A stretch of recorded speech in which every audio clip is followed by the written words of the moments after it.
하나님께서 하갈이 이스마엘을 출산한 이후에 한 가지 제안을 하셨습니다.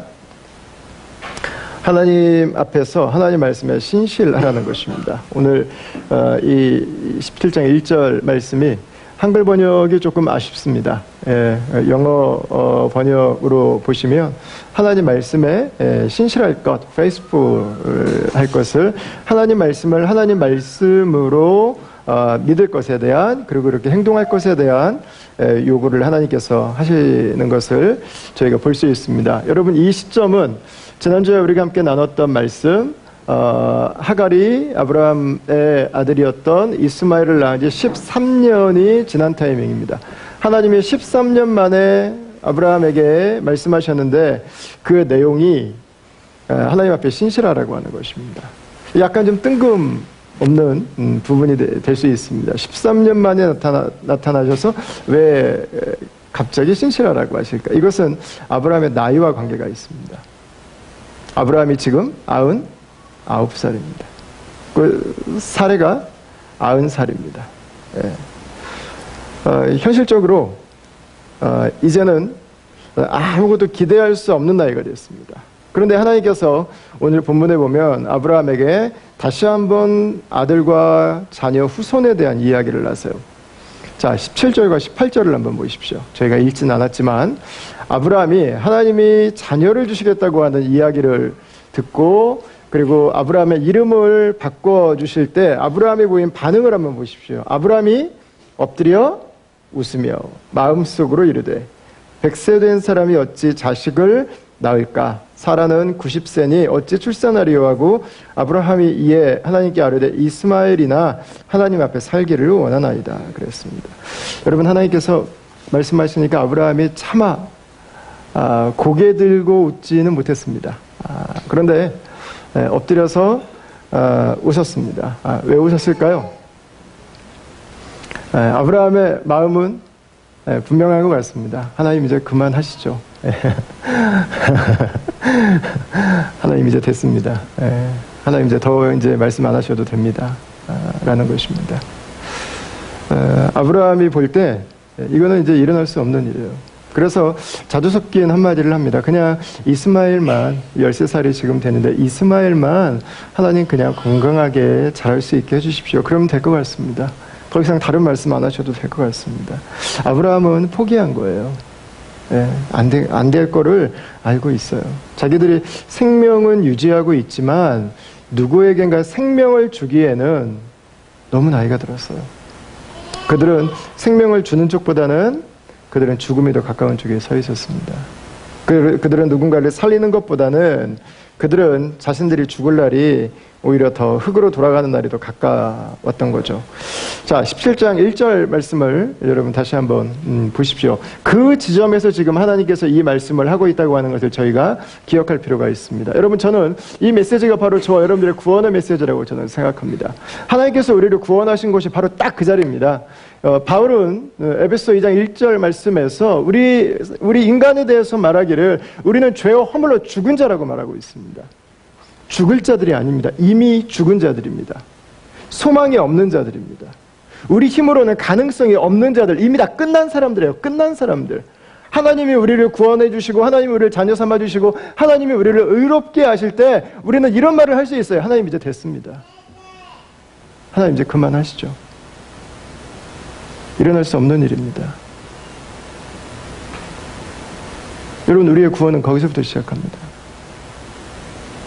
아브라함이 할 수 있는 일이 아니었습니다. 그것은 살아갈 수 있는 일이 아니에요. 그 일은 하나님이 하셔야 되는 일이에요. 여러분, 우리의 구원은 우리에게서부터 출발하지 않았습니다. 우리는 구원에 소망이 없는 사람들입니다. 우리는 하나님의 의롭다 하시는 여김을 받을 수 있는 자격이 없습니다. 우리는 하나님의 자녀될 자격이 없는 사람들입니다. 하나님이 하신 것입니다. 하나님이 역사하신 거예요. 하나님이 일하신 거예요. 우리가 소망이 없을 때, 우리가 여전히 죄인이었을 때. 여러분, 이거 우리 개인의 구원에 대해서도 마찬가지입니다. 내가 할 수 있다고 생각할 때, 내가 이 정도 믿는데, 내가 이 정도 헌신했는데, 내가 이 정도 열심인데 하나님이 그래도 이걸 좀 봐주시고 나를 구원해 주셔야 되지 않을까. 그런 마음으로는 하나님께서 우리에게 주시는 구원이 무엇인지를 깨달을 수 없습니다. 구원을 받을 수 없어요. 구원은 나에 대한 절망에서부터 시작합니다. 하나님, 나는 가능성이 없습니다. 하나님, 나는 아무리 열심히 해도 결국은 다 망해버립니다. 결국은 육의 열매를 맺습니다. 주님, 나는 못하겠습니다. 주님, 나는 안 됩니다. 주님, 내가 너무 어리석습니다. 주님, 내가 너무 무지합니다. 여러분, 바로 그 지점이에요. 바로 그 지점. 하나님, 내 안에 아무리 들여다봐도 선한 것이 하나도 없습니다. 주님, 내 안에 하나님 앞에 내세울 수 있는 모든 의는 다 죽어버린 것 같습니다. 내가 하나님 앞에 인정받을 수 있는 능력이 나에게는 주님 전혀 남아있지 않습니다. 여러분, 바로 그 지점이에요. 바로 그 지점. 그 나를 깨달을 때, 그 나를 볼 때 우리는 창세기 17장 1절 말씀을 우리는 비로소 듣게 돼요. 여러분, 한 말씀을 보세요. 하나님께서 나타나 말씀하십니다. 그에게 이르시되 나는 전능한 하나님이라, 이렇게 말씀하고 있습니다. 전능한 하나님. 아브라함이 다 포기했을 때 이제는 안 되는구나, 이거 이제 말할 필요도 없는 상황이 됐어요. 당연히 안 되니까, 누가 봐도 안 되니까 하나님은 그때 말씀하세요. 나는 전능한 하나님이야. 우리는 얼마 전에 말씀을 나누면서 하나님에게 여러 가지 이름이 있다고 하는 것을 함께 나눴습니다. 하나님이 언약을 주신 하나님의 이름을 여호와라고 했습니다. 야훼 하나님이라고 불렀어요. 오늘 여기 나오는 전능하신 하나님은 엘샤다이라고 부른 하나님입니다. 엘샤다이라고 하는 이 이름은 하나님의 사역 중에 정확하게 매칭되는 부분이 있는 이름이에요. 엘샤다이는 창조의 하나님이에요. 창조의 하나님. 무에서 유를 만드시는 분. 허공에 조화와 질서와 기가 막힌 법칙을 만들어내신 분. 진흙으로 사람을 만드신 분. 말씀으로 꽃과 나무들을 만드신 분. 여러분, 하나님은 지금 마치 자신을 죽어있는 송장처럼 생각하고 있는 아브라함에게 나타나셔서 말씀하고 있는 거예요. 주님, 저는 진흙입니다. 저는 이제 죽음을 볼 사람입니다. 저에게는 아무런 생명이 없습니다. 여러분, 하나님은 말씀하시는 거예요. 나는 진흙으로 생명을 창조한 하나님이라고. 나는 아무것도 없는 곳에 생명이 약동하게 한 바로 그 하나님이라고. 나는 무에서부터 이 세상을 창조해낸 바로 그 하나님이라고 하나님 말씀하고 있는 것입니다. 여러분, 저는 하나님께서 아브라함에게 이 17장 1절 말씀을 말씀하실 때 저는 회심의 미소를 띠고 말씀하시지 않았을까 싶어요. 아마 아브라함은 이스마엘을 낳고 나서 아마 계속 절망이었을 것입니다.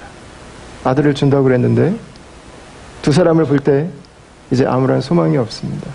아브라함은 생각했는지 모르겠어요. 13년, 이건 버려진 시간이구나. 이건 잃어버려진 시간이구나.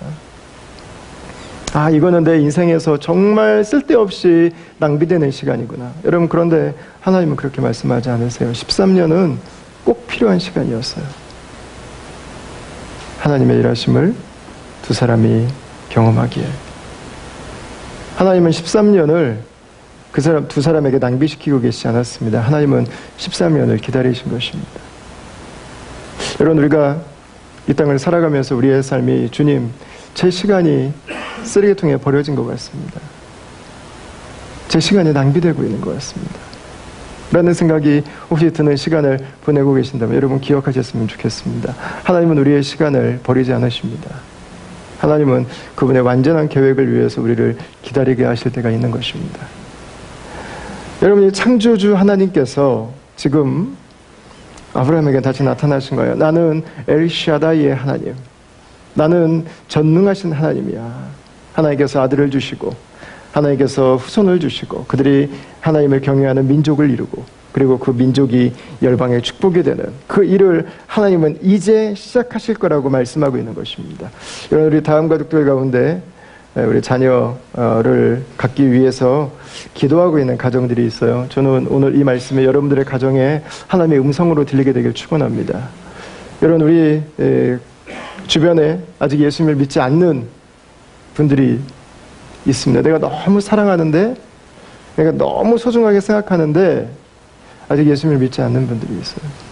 여러분, 그렇다면 과연 이 사람이 예수님을 믿을 수 있을까?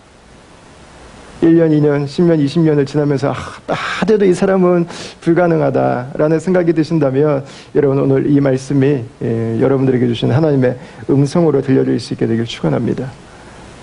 여러분, 내 주변에 이 사람이 과연 변화될 수가 있을까? 이 교회가 새로워질 수 있을까? 여러분, 우리의 마음에 의심과 회의가 드는, 이제는 안 된다, 더 이상 안 된다, 이제는 불가능하다 라는 마음이 드시는 분이 계시다면 여러분, 오늘 이 17장 1절 말씀이 여러분들에게 주시는 주의 음성이 되길 바랍니다. 하나님은 전능하신 분입니다. 죽음에서 생명을 창조하시는 분입니다. 진흙이 생명이 되게 하신 분입니다. 여러분, 하나님께는 불가능이 없습니다. 하나님은 지금 죽은 것 같은, 다 말라버린 것 같은, 아무런 소망도 없는 그 아브라함에게 지금 하나님은 새 일을 행하려고 준비하고 계십니다. 자, 하나님이 정말 마음을 단단히 정하신 것 같습니다. 근데 거침이 없습니다. 더 이상 미루지 않으세요. 하나님은 아예 사레가 낳을 아들 이름을 이삭이라고 정해주셨습니다. 아예 그냥 결정을 딱 펼쳐버리셨어요. 그리고 하나님은 내친 김에 아브라함하고 사레의 이름을 바꿔주셨습니다. 자, 4절과 5절을 한번 보겠습니다. 보라, 내 언약이 너와 함께 있으니 너는 여러 민족의 아버지가 될지라. 이제후로는 내 이름을 아브라함이라 하지 아니하고 아브라함이라 하리니 이는 내가 너를 여러 민족의 아버지가 되게 함이니라 그랬어요. 15, 16절은 같이 한번 읽어볼까요? 자, 시작. 하나님이 또 아브라함에게 이르시되 내 아내 사레는 이름을 사레라 하지 말고 사라라 하라. 그에게 복을 주어 그가 내게 아들을 낳아주게 하며 내가 그에게 복을 주어 그를 여러 민족의 어머니가 되게 하리니 민족의 여러 왕이 그에게서 나리라. 아멘. 여러분, 하나님은 아예 아브라함과 사레의 이름을 바꿔주셨어요. 그래서 그들이 앞으로 어떤 인생을 살게 될 것인지를 이름에 그냥 아예 담가버리셨어요. 아브라함은 높은 아버지라는 뜻입니다. 높은 아버지. 큰 세력을 이루어서 많은 것들을 가지고 많은 종을 부리고 높은 곳에 앉아있는 아버지라는 의미를 담고 있습니다. 하나님은 그 아브라함을 높은 아버지에서 열방의 아버지로 바꿔주셨어요. 사레는 오늘날 한국말로 번역을 하면 귀부인이라는 뜻입니다. 귀부인. 다른 사람들이 부러워할 만한. 내가 수고하지 않아도 내가 해야 될 일을 해주는 사람이 있고 나를 가꿔줄 수 있는 사람들이 주변에 항상 대기하고 있는, 다른 사람의 부러움을 살 만한 자리에 있는 귀부인을 일컫는 이름이 바로 사레였습니다. 하나님은 그 사레에게 사라, 열방의 어머니라고 하는 이름을, 그 별명을 붙여주셨습니다. 여러분, 아브라함과 사레는 우리 모두가 다 가지고 있는 우리 본성의 욕망이에요. 또 높은 곳에 있는 인생, 더 많은 사람들을 부리는 인생, 더 많은 사람들이 나를 도와주는 삶, 나는 편하고 말하면 되고 나는 누리면 되는 그 삶을 두 사람은 우리와 똑같이 꿈꾸며 살았던 것입니다. 그런데 하나님은 그 아브라함에게 너만을 위한 인생이 아니라, 너의 편안만을 위한 인생이 아니라 바로 이 사레에게 사레의 우아함과 사레의 기쁨만이 아니라, 그녀의 인생의 만족이 아니라 하나님께서는 두 사람이 열방의 아버지가 되고 어머니가 된다고 하는 것을 말씀해 주셨습니다. 여러분, 그리고 그것은 오늘날 우리 눈에 드러났습니다. 우리가 예수님을 믿고 하나님의 가족이 된다고 하는 것은 여러분 굉장히 큰 것입니다. 예수님 믿고 내가 잘 된다, 여러분 이 정도가 아닙니다. 예수님 믿고 내가 복 받았습니다, 여러분 이것이 아닙니다. 골로새서에서 사도 바울은 이렇게 표시합니다. 그의 십자가의 피로 화평을 이루사 만물, 그랬어요. 곧 땅에 있는 것들이나 하늘에 있는 것들이 그로 말미암아 자기와 화목하게 되기를 기뻐하심이라 그랬어요. 하늘과 땅이 화목하게 된 사건. 여러분, 이 복음 사건은 하나님의 우주적인 가족의 멤버가 되는 것입니다. 이걸 지상으로만 가지고 와서 말하는 게 23절이에요. 만일 너희가 믿음에 구하고 터 위에 굳게 서서 너희 들은 바 복음의 소망에서 흔들리지 아니하면 그리하리라. 이 복음은 천하 만민에게 전파된 바요. 그랬어요. 여러분, 복음이 전해져야 될 것은 천하 만민까지입니다. 우리가 예수님을 믿고 우리가 하나님의 자녀가 됐다라고 하는 여러분, 그 하나님의 자녀, 하나님의 가족은 큰 것이었습니다. 하나님은 아브라함이 잘 되기 위해서, 사례가 원하는 인생을 살기 위해서 하나님은 그 정도에 머물러 계시지 않았어요. 하나님의 계획은 더 큰 것이었습니다. 여러분, 저와 여러분도 마찬가지입니다. 우리가 그리스도인으로 부름을 받았다고 하는 것은 큰 가족으로 부름을 받은 것입니다. 우리가 이 스든이라고 하는 곳에서 핵가족화 되고, 그리고 우리 가족들만 따로 있기 때문에 나의 가족에 우리가 이렇게 몰입하기가 쉽습니다. 예, 여러분, 우리 가족을 돌보는 것은 중요합니다. 바울은 디모데에게 편지하면서 가족을 돌보지 않는 것은 믿음을 배반한 자와 같다고 했습니다. 아브라함도 자신의 조카를 살리기 위해서 집에 있는 온 남자들을 다 데리고 가서 야밤에 기습을 해서 자신의 조카를 살려서 데리고 나온 적이 있습니다. 여러분, 자신의 가족을 잘 돌보는 것은 중요합니다. 그러나 이것은 하나님의 전체 계획으로 본다면 절반이에요. 절반. 거기엔 나머지 절반이 있습니다. 나머지 절반은 하나님의 가족 공동체를 섬기는 것입니다. 마가복음 3장에 예수님의 어머니와 예수님의 동생들이, 예수님이 요즘에 좀 정신이 약간 좀 혼미해지신 게 아닌가, 성경을 너무 열심히 읽으시다가 그 예수님이 자꾸 자기 구원자라는 이 뉘앙스를 풍기고 다니시니까 이 가족들이 찾아왔습니다. 어디 가서 또 무슨 일을 하고 있나. 그때 가족들이 왔다고 하는 이야기를 전해준 성도 한 분에게 예수님께서 말씀하셨죠. 누가 내 모친이며 내 동생들입니까? 이렇게 말씀하셨어요.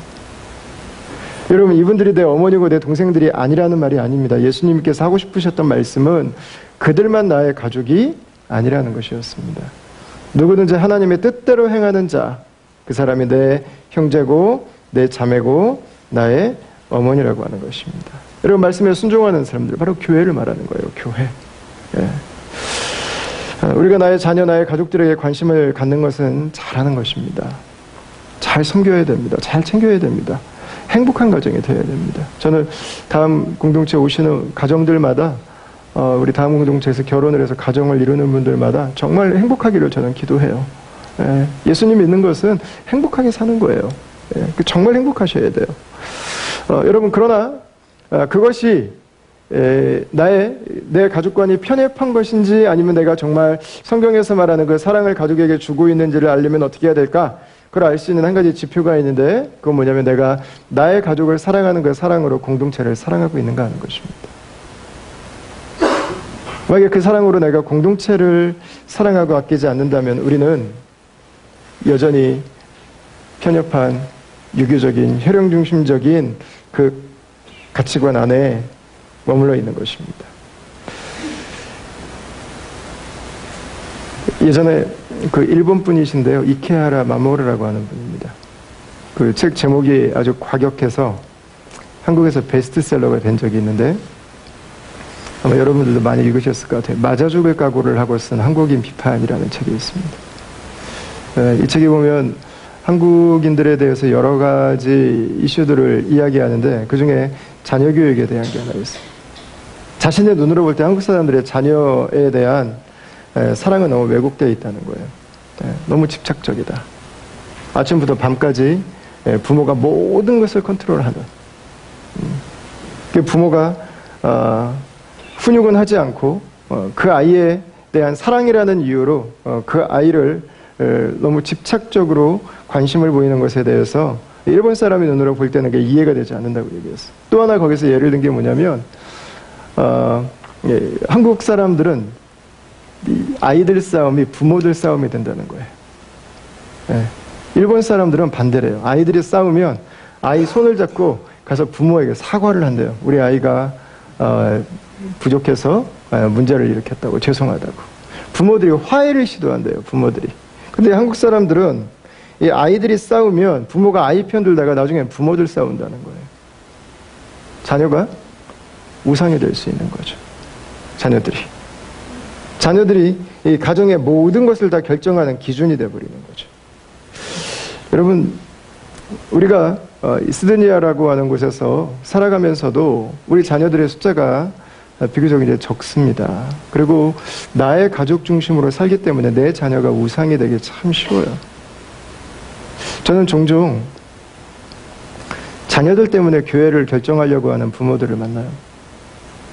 교회 결정하려고 하시는데 어떤 교회 원하세요? 1번이 아이들이에요. 1번이 아이들. 여러분, 아이들 때문에 교회를 결정해서 여러분 그 부모가 영적으로 온전히 설 수 있겠습니까? 아니요. 여러분, 교회에서 부모의 영이 살면 부모가 그리스도의 십자가 앞에 예배 때마다 나갈 수 있고, 그 부모가 말씀을 붙들고 살아가고, 그 부모가 함께 하나님 은혜 가운데 살아갈 수 있도록 옆에 격려해 주는 사람들이 있고, 그 부모가 함께 엎드릴 수 있는 곳이 있고, 그 부모가 하나님의 말씀에 붙들려 살아갈 수 있는, 여러분, 그 공동체가 있다면요, 아이는 반드시 잘 돼요. 반드시. 걱정해야 되는 건 우리 아이들이 아니에요, 여러분. 1시간 반 교회에 맡겨가지고 그 아이들의 영혼이 어떻게 되겠어요? 여러분, 부모예요, 부모. 부모가 하나님 말씀을 들으면서 십자가 앞에 쪼개져서 내가 죽어야지 그 자녀들이 믿음으로 살죠, 여러분. 내가 그리스도의 구원의 은혜를 경험하고 내가 그 은혜에 붙들려 살아가야 여러분 그 자녀들이 그리스도의 생명을 붙들고 살아가죠. 여러분, 자녀 때문에 교회 결정하지 마세요. 부모 자신 때문에 결정해야 돼요. 자신 때문에. 내 영이 살 수 있는 곳, 내가 믿음에 굳게 살 수 있는 곳, 내가 흔들리지 않을 수 있는 곳, 내가 하나님의 은혜 가운데 무릎 꿇게 하는 곳, 내가 오늘도 그 사랑에 감격하게 하는 곳. 그럼 부모가 그렇게 되면 자녀는 24시간 7일을 그 부모랑 함께 살아요. 근데 부모의 영은 살지 않고 자녀의 최적화된 교회 일주일에 딸랑 1시간 반 2시간 와서 앉아있으면서 여러분 거기에서 자녀들이 배운 것이 일주일 동안 다 지워지고, 여러분 부모가 살아야 돼요. 부모가. 자녀를 여러분 우상으로 만들지 마십시오. 자녀가 아니라 부모가 살아야 돼요. 부모가.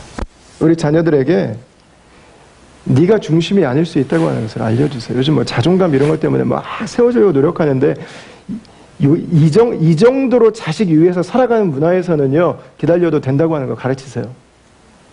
불편해도 된다고 하는 거 좀 가르치세요, 좀. 하나님 말씀에 이건 안 되기 때문에 이건 안 되는 거야 라고 하는 이야기를 여러분 하세요. 자녀들에게. 우리가 주님 섬기기 위해서 이거는 써야 되기 때문에 우리가 이거 하기로 했던 이거는 우리가 나중에 미루겠다고 하는 우리의 첫 번째 우선순위가 여러분 주님 나라에 있다고 하는 것을 여러분 정확하게 가르쳐 주세요. 아이들에게. 어릴 때부터.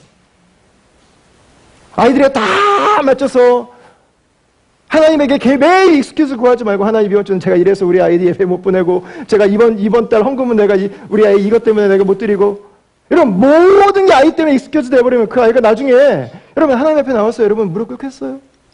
하나님 은혜로 살겠습니까, 여러분? 여러분, 저는 저와 여러분들이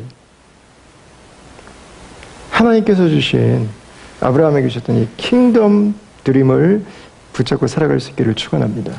예. 아브라함과 사라가 가지고 있던 첫 번째 그 마음은 오스트레일리안 드림이었어요. 더 높아지는 것, 더 인정받는 삶.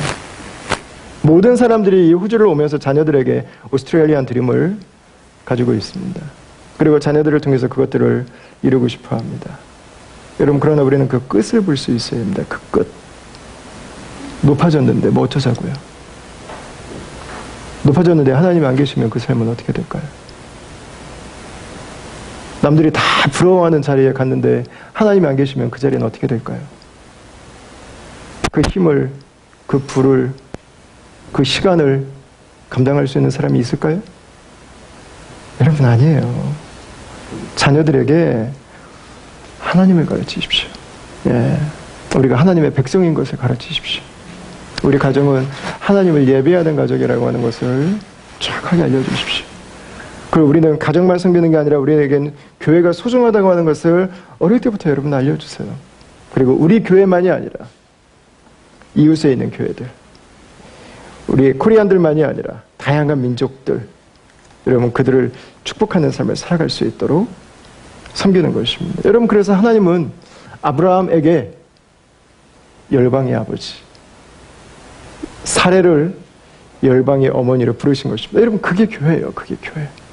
우리의 틀을 깨고 하나님의 눈으로 바라보는 것입니다. 자, 그리고 나서 하나님은 아브라함에게 하나님의 자녀들에게 한 가지 그들의 몸에 흔적을 지니도록 하셨습니다. 자, 13절 말씀을 여러분 같이 한번 보시겠어요? 13절. 자, 13절과 14절을 같이 한번 읽겠습니다. 시작. 너희 집에서 난 자든지 너희 돈으로 산 자든지 할례를 받아야 하리니 이는 내 언약이 너희 살에 있어 영원한 언약이 되려니와 할례를 받지 아니하는 남자 곧 그 포피를 베지 아니한 자는 백성 중에서 끊어지리니 그가 내 언약을 배반하였음이니라. 아멘. 할례는 잘 아시는 것처럼 우리 남자 아기의 그 성기 끝에 있는 피부 조직의 일부를 잘라내는 것입니다. 할례는 하나님의 언약 백성이라고 하는 증표였습니다. 실제로 오늘날에는 의학적이고 위생적인 이유로 여러 나라에게 보편화됐지만 100년 전까지만 해도 할례는 유대인들만 받았습니다. 그래서 홀로코스트 시절에 독일군이 유대인들을 잡으면 유대인인지 아닌지를 알아보기 위해서 아주 단순한 작업을 했습니다. 남자들의 옷을 벗겨보면 됐습니다. 할례를 받은 집은 유대인의 집안이었습니다. 그들을 잡아갔습니다. 여러분 저는 이 할례를 보면서요, 하나님께서 우리와 함께하고 계신다고 하는 것을 참 정말 쉽게 설명해 주셨구나라는 생각을 했어요. 여러분 우리가 성찬식을 행하지 않습니까? 성찬식. 우리가 다음 주에 이제 성찬식을 하게 되는데, 성찬식이 저희들에게는 이게 약간 문화적으로 좀 차이가 있어요. 근데 예수님께서 성찬식을 행해 주셨던 그 사람들에게 있어 성찬식은 주식이었습니다. 우리로 말하면 밥하고 된장찌개 넣고 성찬식 하신 거예요. 그러니까 예수님의 의도는 뭐였냐면 매일 밥 먹을 때마다 예수님을 생각하게 하신 거예요. 밥 먹을 때마다 하나님의 나라가 함께 계시는구나. 내가 예수 그리스도의 보혈로 그분의 십자가의 죽으심으로 내가 구원받았구나라는 걸 밥 먹을 때마다 기억하게 하신 거예요. 내가 예수로 영생을 얻었는데 내가 이 밥을 먹는 동안 예수님을 계속 연상하게 한 거예요. 그래서 여러분 이 성찬은요, 매일마다 우리가 하루에 3번씩 먹는 그 밥을 통해서 예수님을 기억하게 한 것입니다. 여러분 근데 우리가 밥 먹으면 어떻게 해야 되죠? 화장실 가야죠. 화장실 가서도 기억하게 하신 거예요. 화장실 갈 때마다 나는 언약 백성이지. 화장실 가서 그곳에서도, 아무도 없는 그곳에서도 하나님이 나와 함께하고 계시지. 하나님이 내 삶을 통해서 그분의 언약을 이루어가고 계시지 라고 하는 것을 하나님은 깨닫게 하신 것입니다. 하나님은 그래서 그들의 오늘 표현에 보면 살에, 아예 몸에 그냥 그걸 새겨놨다고 말씀해 주신 거죠. 여러분 우리가 믿음 안에 살아간다고 하는 것은 일상을 주님과 함께 동행하며 살아가는 것입니다. 이게 믿음의 삶의 본질이에요.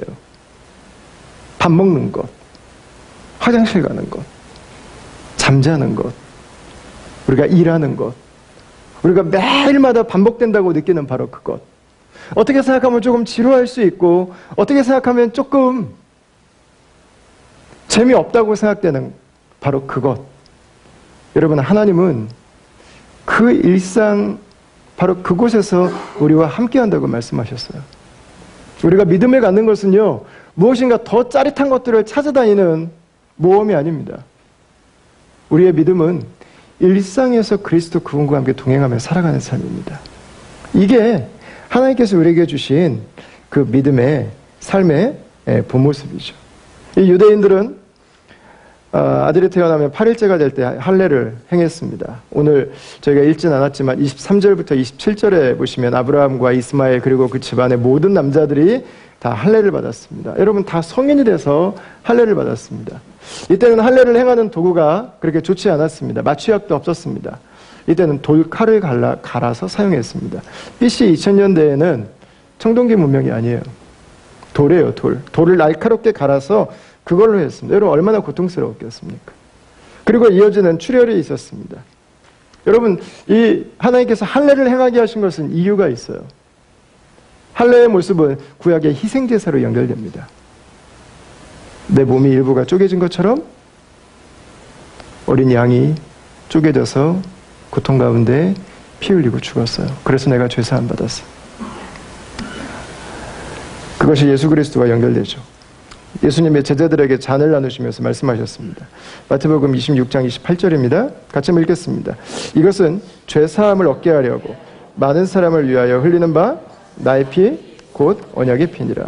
여러분, 예수님은 우리를 위해서 피 흘려 주셨습니다.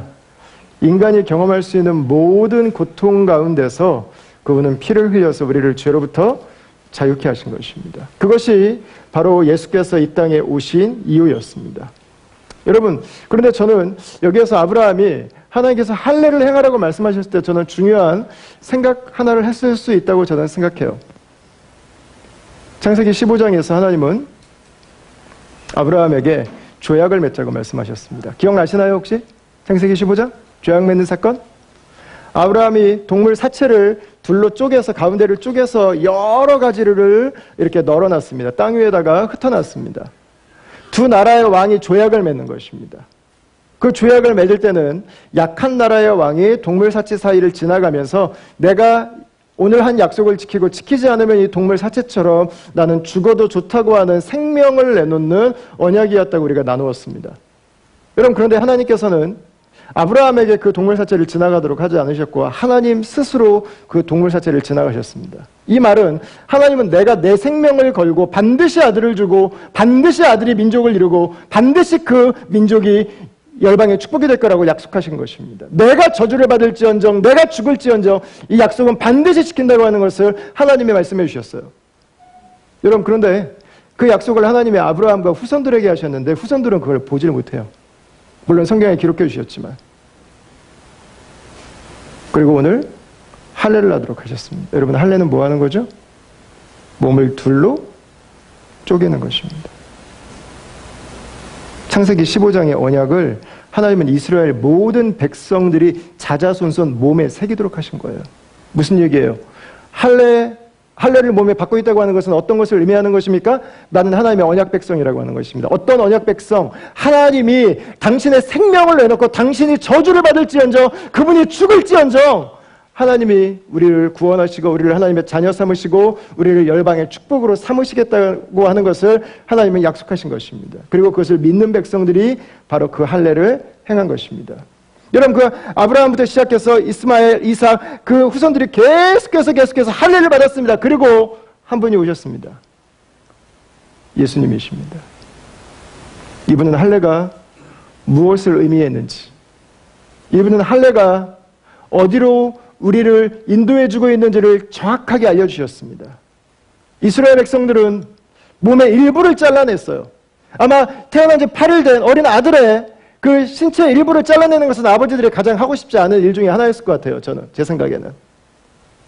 며칠 동안 끙끙 앓고 있는 그 아기를 보면서 아마 부모들의 가슴이 많이 아팠겠죠. 여러분, 그러나 하나님께서 당하신 고통에 비하면 그것은 매우 작은 것입니다. 하나님은 자신의 아들이 갈기갈기 찢겨 죽는 것을 눈앞에서 목도하셨습니다.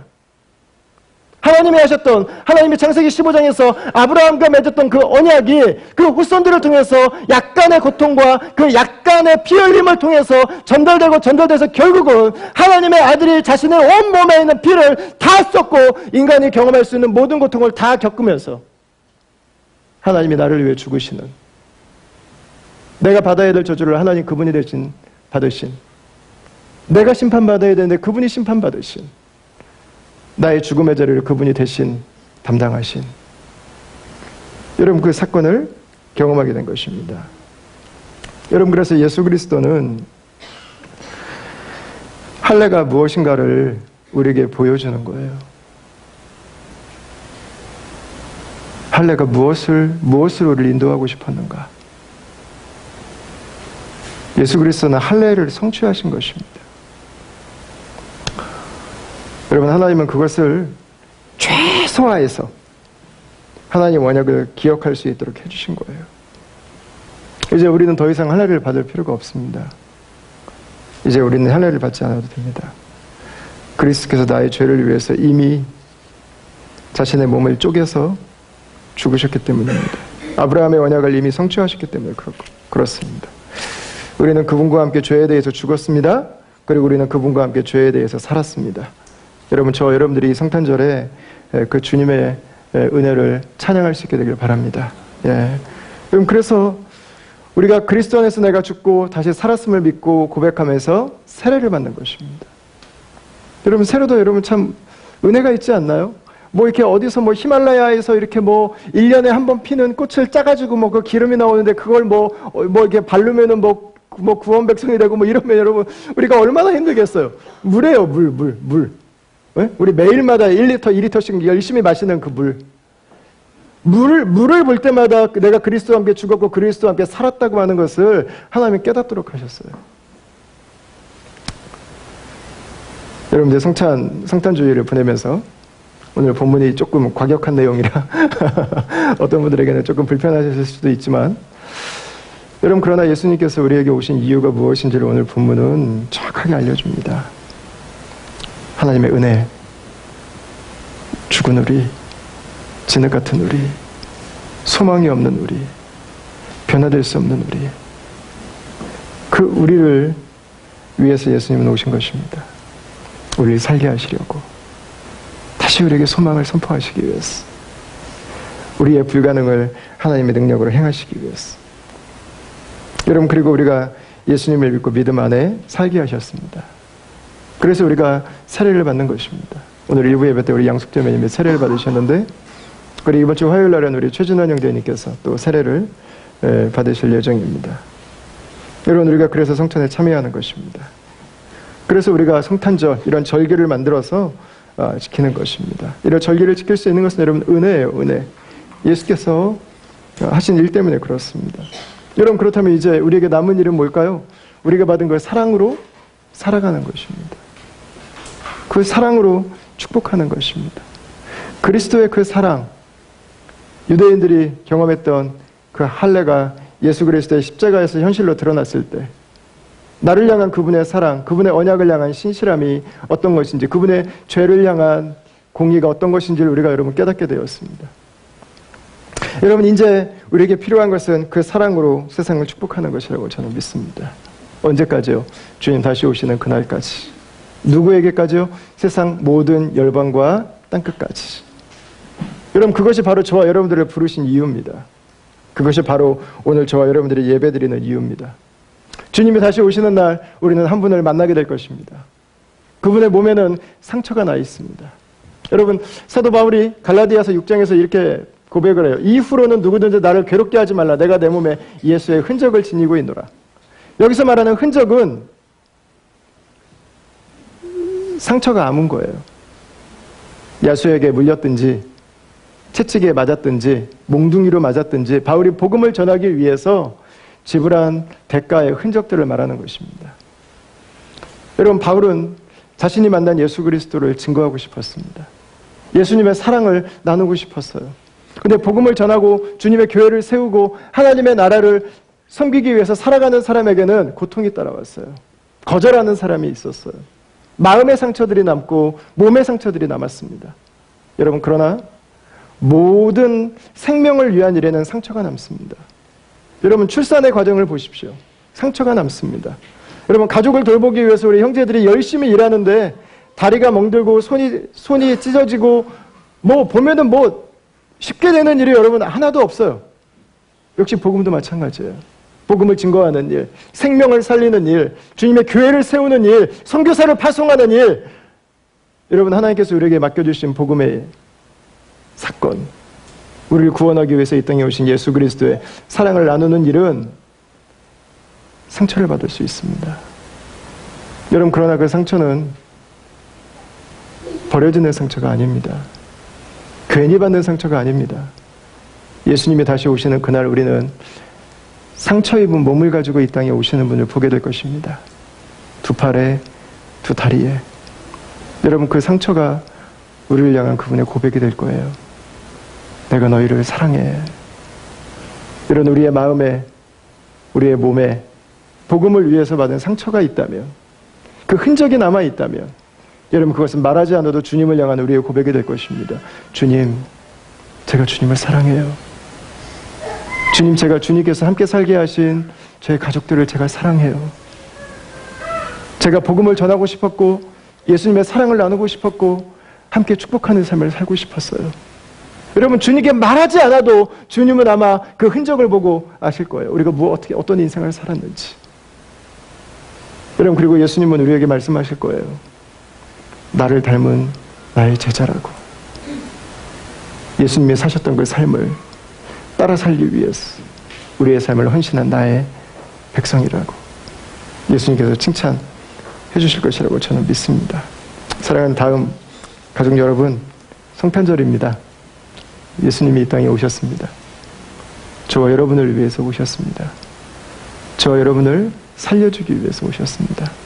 저와 여러분을 행복하게 하기 위해서 오셨습니다. 세상을 축복하기 위해서 오셨습니다. 이번 한 주간 메리 크리스마스. 여러분 열심히 인사하시면서 우리에게 주셨던 그리스도의 사랑, 그 사랑으로 우리가 한 해 동안 알고 지냈던 많은 분들 축복하고 감사하고 안아주고 섬기고 우리에게 있는 그 그리스도의 따뜻한 사랑을 나눌 수 있는 그런 복된 한 주의 삶, 그리고 복된 저와 여러분들의 한평생의 삶이 될 수 있기를 주님의 이름으로 축원합니다.